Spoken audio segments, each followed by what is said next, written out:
Hi everyone, Affman Home Loan Group here. We are doing a series of videos to try to help you stay informed as to what's going on in the marketplace. And if you're in the marketplace right now of homes, then you know that there's been some pretty drastic changes.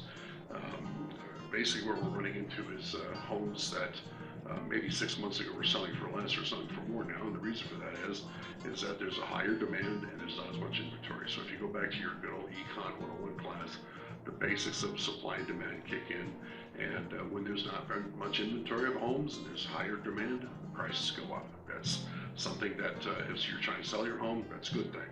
If you're trying to buy a home, that can be a little frustrating, or if you're a real estate agent working with buyers. Um, so none of this is really new to what I'm talking to you about, but first thing, there's two things that you need to be aware of. First of all, and this is somewhat of an obvious thing, but still something I want to mention, is that make sure that the buyers are actually qualified for those higher amounts.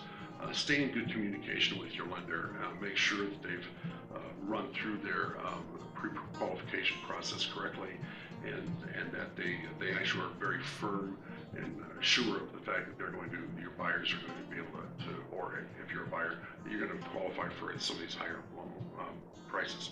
Second thing is that something that we're having some difficulty with, or maybe just somewhat concerned about, is the value of the home. Right now, the appraisals are coming in. Generally, they're staying pace. They're keeping pace with the prices of homes. And that's because appraisers have the ability to think through that process and see that even though a home is different, is worth more than it was, say, 6 months ago, there's a reason for that, and they can work through that process and come up with a certain value.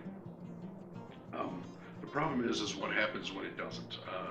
When appraisal comes in and say it comes in at the value that you're offering, the problem is that we have to verify everything. So we do automatically what we call an AVM, or automated value model.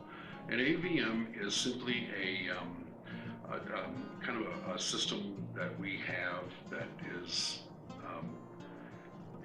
based on past information. So the problem is that AVMs don't have that ability to think about what's going on in the marketplace. Now, all they do is they get information that's fed into them, and some of that information could be as much as 6 months old, and homes in the neighborhood 6 months ago were selling for less. So what happens when an AVM comes in at least 10% lower than the actual appraisal? Well, two things can happen. The first one will happen, and that's going to be called a desk review. That's where we take the appraisal, we give it to a trained appraiser that does this sort of thing for us, and they review the appraisal just to make sure that all of the proper standards and procedures were followed. If that passes the test, then a lot of times we can just move on and close the loan at the value that the appraiser says it is. What happens if there's discrepancies? Well, the problem then is that we sometimes have to go out and get a second appraisal just to back up that first appraisal, because we have to make sure the value is there and it's not being artificially inflated.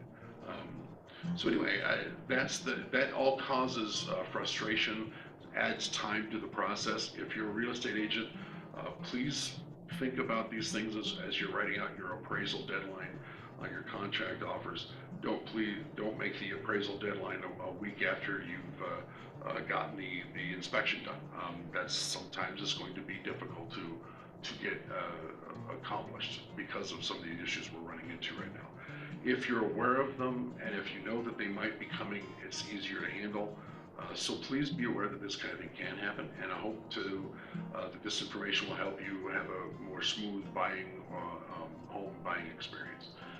Again, if we can help you in any way or for answering questions, feel free to contact either myself or Joel. The biggest part of what we like to do is provide good information to folks so that they can make some good decisions. So again, feel free to contact us. If we can help you with any loan programs or anything in the future, please let us know. Thank you very much. Bye-bye.